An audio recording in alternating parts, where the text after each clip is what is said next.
greetings old and new, it's SorenPlays and we're back.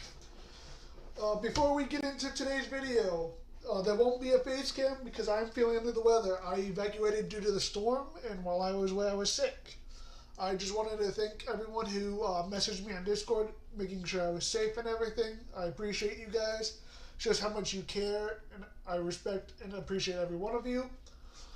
Also, as you see on the screen, there's a post from AirDrive asking about Epic Digital TCG content creators so they can get a Clash box. If you would please go to AirDrive's post on X and recommend me, that way we can open up on a stream. I would kindly appreciate it. The boxes look super cool. Let me see if I can find a photo of someone opening a box. This is what the box looks like. Look at how awesome that box is. Look at that the Stellar Ash Rabbit on the box. I really want, there's even a dope mat as well for this. Let me see if I can. Here's some goodies in it, right? So you have a play mat that it comes with. The play mat is really dope. I really want that. You have 3 booster boxes, 1 from each set, a couple Shattered Stars, a tournament pack. Looks like maybe only 1 tournament pack, maybe 2. A promo card called Blistrix, which I'm curious to what it is and what it does. So you please go and leave a like on AJ's post and recommend me. Maybe he will send me a box. I know I'm not big compared to some of the other Celestial content creators out there, but I would greatly appreciate it. Alright, let's get into it. Today we will be doing Mythological Mondays, as the title suggests. This is episode 6. We will be continuing base set and finishing it up. Last week we went over 6 Elestrals, and today we'll be going over 7 Elestrals. Alright, first Celestial we'll be going over is Moose Station. He's been talked about before in our previous video, the astrological side. He represents Cancer. Now, Moose Station is a very interesting Celestial because on either player's turn, you can expend a Water Spirit in order to swap its attack and defense. So it automatically becomes a 6-beater. It was really popular during the five guys era of Elestrals. Still really good. You see it a lot being played with Galaxy because it automatically swaps it and you don't have to spend the water energy, the Water Spirit, which is really powerful. Now, Moose Station is once again based off of Cancer, as well as the Karkanos, who was a giant crab that came to help the Hydra in its battle with Heracles, or Hercules, as he's well and more known as. Sadly, he did not help defeat Hercules. He lost, along with Hydra. So, not really much more to talk about with him. I'm curious to see how relevant Moose Station is going to be, because it's really good.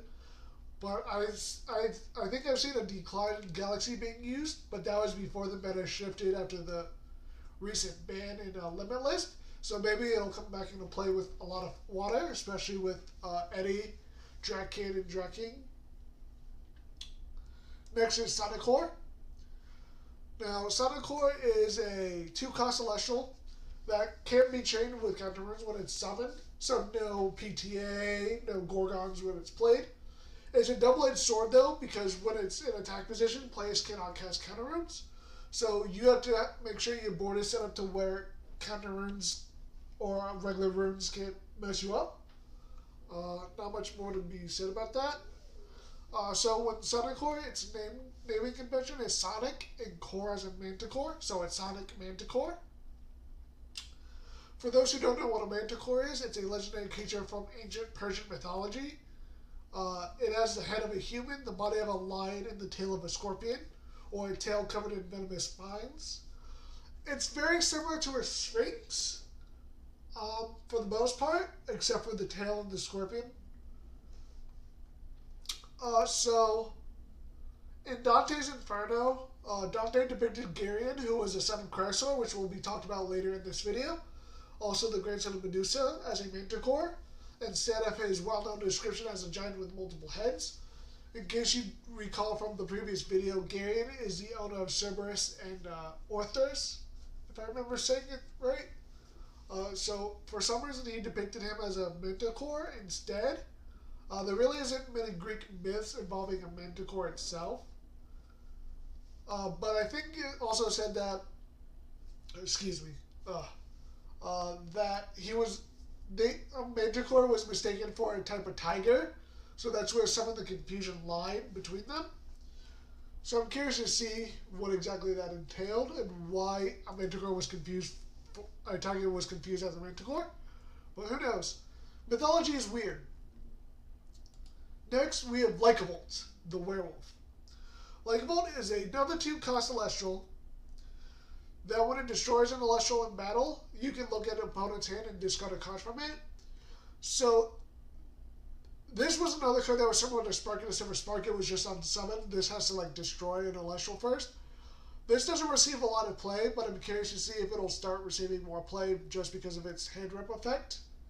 And now that the meta is less counter rune heavy, I really think it's a great card. It's a werewolf in case you couldn't tell. It will be getting a Nexus form called Like a Void in Moonrise that was recently leaked. Excuse me 1 second, I gotta blow my nose.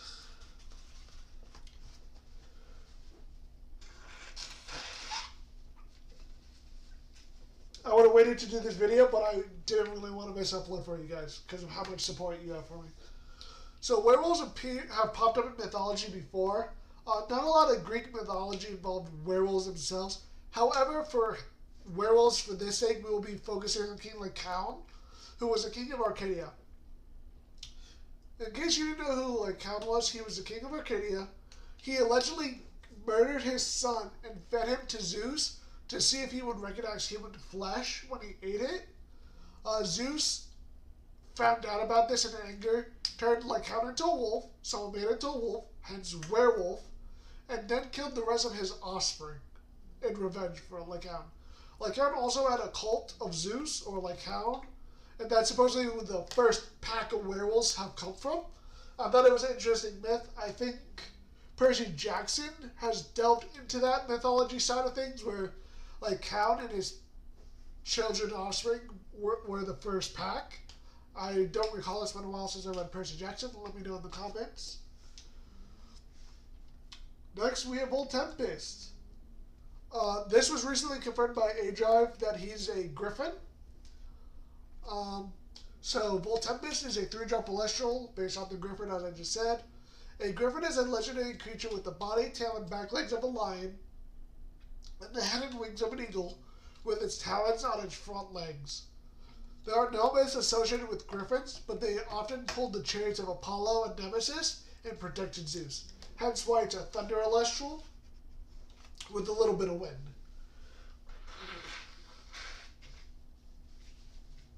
Excuse me. So Voltempest, when you can disenchant a thunder or a wind from him in order to force your opponent to expend 3. Then while Zeus is enchanted, he cannot be targeted by opponent's card effects, which is really strong. I think it made a presence in the recent 2 online tournaments. I forget what place it made, but it did really well. I think it made the top 10, or top 8, I should say. Not much more to it than that. Now we have Imperial.